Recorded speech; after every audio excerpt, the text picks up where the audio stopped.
manusia dilahirkan untuk menemukan jalannya sendiri, terus melaju pada jalan yang berliku untuk mencapai tujuan. Namun, akan tiba saat di mana dirinya harus berhenti sejenak untuk kembali mengingat jejak yang ditinggalkan para leluhurnya.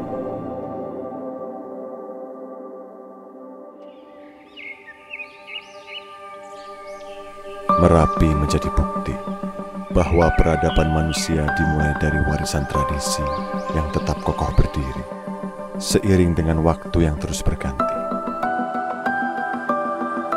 Seperti halnya Pak Angga, salah seorang pewaris bisnis keluarga jadah tempe Mbah Carik generasi keempat yang melegenda. Demi menjawab tantangan zaman, beliau mencoba mempertahankan nilai yang diturunkan pendahulunya, selaras dengan caranya di era modern ini. Saya jadi penasaran Pak sama sejarah dari jadah tempe Mbah Carik. Nah, Simbah itu sebenarnya dulu adalah abdi dalam juga. Simbah itu Carik desa Kaliurang. Pas keluarga keraton itu Kaliurang, beliau itu menyuguhkan jadah tempe ini. Sri Sultan ke-9 remen suka dengan jadah tempe ini, jadi sering beli ke Kaliurang untuk kegiatan di keraton di bawah. Lambat laun Sri Sultan itu memberikan nama ke kami melalui istri Sri Sultan. Nah itu beliau ngendika bahwa Mbah iki tok jenengke jadah tempe Mbah Carik, ben dadi rezeki anak cucumu. Itu nyata sampai sekarang, dan sekarang saya generasi keempat yang meneruskan jadah tempe ini. Keunikan generasi keempat ini apa dalam mengelola jadah tempe Mbah Carik? Kita memunculkan inovasi-inovasi. Salah satunya adalah kita kemas secara frozen. Tahan 3 hari di suhu ruang dan beku bisa 8 bulan. Itu bentuk salah satu inovasi kami. Mau dimakan kapan aja, jadi bisa. Dan sepertinya saya yakin tanpa bahan pengawet frozennya. Ya, terus karena apa? Simbah itu mau wanti-wanti bahwa jadah itu harus ditumbuk, tempenya harus manis, tanpa pengawet. Dari itu berarti ada patokan. Berarti harus benar-benar kita jaga kualitasnya, sampai tingkat kemanisannya pun harus kita pertahankan. Pak Angga, yeah. Berarti ini adalah bisnis keluarga yang sudah ke generasi keempat ya, ke Pak Angga gitu ya, Betul. Secara turun-temurun.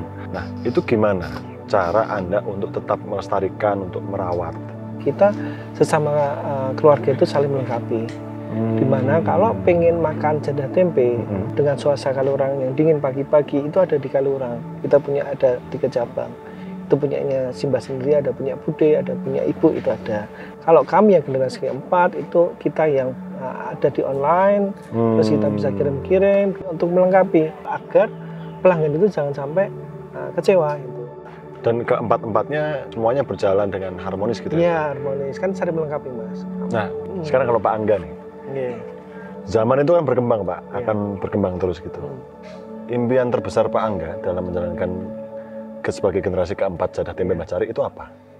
Kami itu punya sebuah cita-cita yang mulia, yaitu melestarikan kuliner otentik khas Jogja. Mulai dari khas Kaliurang, pengen jadah tempe itu menjadi kebanggaan Indonesia ke mancanegara, Mas. Semoga sampai pada cita-cita yang mulia Pak ya. Amin. Monggo sekalian dicipin lagi. Siapa? Sebuah doa dari Sri Sultan Hamengkubuwono IX mengalir menjadi berkah bagi keluarga Mbah Carik dan anak turunnya.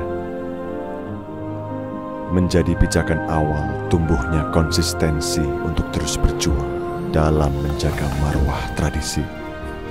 Semangat yang senantiasa terpelihara menjadi modal utama Pak Angga sebagai penerus untuk melestarikan makanan otentik khas Yogyakarta, sehingga mampu beradaptasi tanpa merubah cita rasa dan nilai-nilai yang dibangun secara turun-temurun.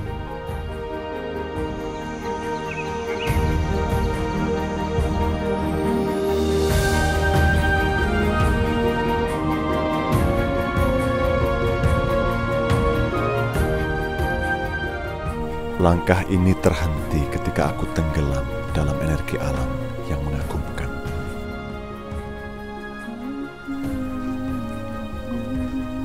Sesuatu yang hadir dalam benakku terdengar lirih, namun terasa hangat menyelimuti hati. sampai merasuk ke dalam sanubari.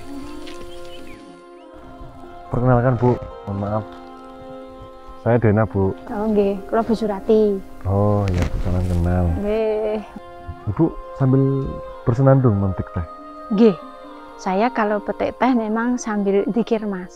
Oh zikir. Kenapa berzikir Bu? Iya, tanaman teh ini kami mengelolanya kan dari dia kami tanam gitu toh. Terus nah ketika petik, ibaratnya pucuk daun teh premium itu pas dia lagi senang-senangnya tumbuh, saya patahin, kan sakit, pasti sakit. Nah zikir itu untuk mengurangi rasa sakit daripada tanaman teh yang saya petik ini. Karena kan tanaman teh ini saya merasa juga dia makhluk hidup toh, merasakan apa ketika dipatahin ya sakit kayak gitu. Itu yang saya rasakan. Si tehnya itu dipetik itu rela hati, kira-kira gitu ya. Kalau awal mula Ibu bertani teh ini bagaimana ceritanya tuh Bu? Awal mula pertanian teh di Samigaluh itu sebenarnya dari sebuah kebijakan Sri Sultan Hamengkubuwono ke-9 Mas. Tahun 1987 kebijakan dikeluarkan oleh beliau. Terus tahun 1991 itu penanaman massal di daerah Samigaluh dan Girimulyo nggih. Ya Bapak itu kan dulu dukuh. Nah, jadi diberi amanah sama Sri Sultan Hamengkubuwono IX untuk menanam teh di daerah Samigaluh. Nah, waktu itu Bapak meninggal dalam tugas toh tahun 2016. Akhirnya saya melanjutkan dari tahun 2017. Kalau bisa teh di DIY ini apapun yang terjadi ya tetap lestari gitu. Amin Bu, amin lestari. Jejak Sri Sultan Hamengkubuwono IX kujumpai lagi di sini. Bu Surati adalah salah satu pewaris kebijakan pada zaman kepemimpinan Sri Sultan Hamengkubuwono IX. Sekaligus pengemban amanah yang diteruskan dari almarhum suaminya. Sebuah pesan yang terus dijaga dan dituangkannya melalui racikan cita rasa dengan sentuhan kasih sayang yang begitu mendalam. Rasanya syahdu. Rasanya teh ini memang dikerjakan dengan sepenuh hati. Amin, terima kasih. Kok bisa seperti itu apa yang membedakan sama teh biasa? Kami memilih kelas yang artisan teh, yaitu di mana proses pembuatan teh mulai dari pemetikan, pengolahan, pengemasan itu menggunakan tangan. Jadi full handmade istilahnya begitu. Itu beda sama teh konvensional? Beda banget. Dan kalau teh yang konvensional itu kan pabrikan. Jadi mereka mesin. Dari proses pelayuan, pengeringan kan mereka pakai mesin. Nah, kalau kami ini kan menggunakan tangan. Dan tidak hanya menggunakan tangan, dengan lantaran zikir insya Allah semuanya itu berjalan lancar. Amin, terima kasih, itulah tujuan kami terakhir. Insya Allah yang bergabung dengan Samigiri selalu saya ajak seperti itu bareng-bareng. Berjuang bareng-bareng. Kalau teh Samigiri sukses, laris manis, petani juga insya Allah sejahtera bareng-bareng. Jaya teh Samigiri, sejahtera petani teh DIY. Lestari.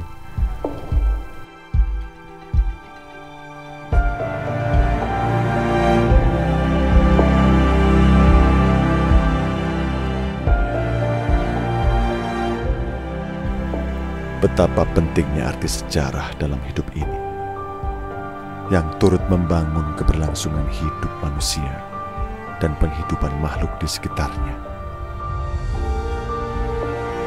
Teh Samigiri mengajarkanku tentang arti ketulusan dan keikhlasan, sehingga mampu membekali diri tanpa keraguan dalam menentukan arah dan tujuan hidup ini.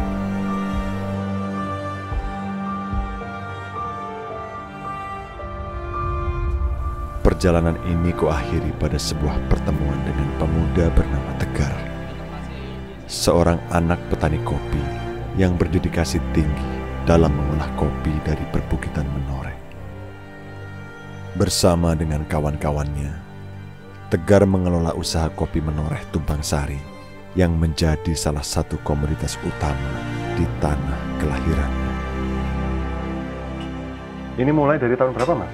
Kita mulai dari tahun 2021, kebetulan bertepatan juga dengan ulang tahun Kabupaten Kulon Progo.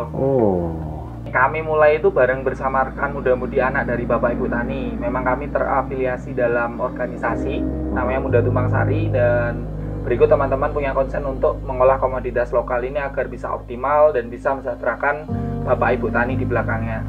Kopinya jenis apa aja Mas yang di sini? Untuk kopi, karena kami ketinggian dari 600 sampai 800 memang dominan ke Robusta, tapi juga ada Arabica. Karena Arabica memang limit, tidak banyak di tempat kami, jadi memang kami eksperimentalkan rata-rata untuk wine proses, terus proses-proses eksperimental lain. Ini dari penjelasan Mas Tegar, kopi Tumpang Sari kelihatan sangat firm gitu ya. Pinter itu belajarnya sendiri atau gimana? Itu kami mulai dengan belajar dari hulu sampai hilir, jadi kami belajar dari on farm sampai ke proses seduh. Kami belajar niku nggih dengan diskusi bersama dengan Bapak Ibu Tani. Kami ikuti ada BIMTEK pelatihan dari dinas terkait maupun fasilitator dari luar, dan alhamdulillah yang kami kerjakan bentuk standarisasi juga. Jadi teman-teman di sini harapannya bisa tumbuh dan berkembang bersama. Bagaimana di titik sekarang kopi ini bisa terkelola secara optimal, baik dan benar, dan syukur harapan nanti bisa dilanjutkan juga untuk generasi-generasi selanjutnya agar kopi Menoreh ini bisa lebih dikenal, bisa lebih diterima oleh penikmat kopi, dan bisa membawa nama Kulon Progo maupun daerah istimewa Yogyakarta itu sendiri. Untuk kopi Menoreh Lestari. Sejahtera para petani. Sejahtera para petani.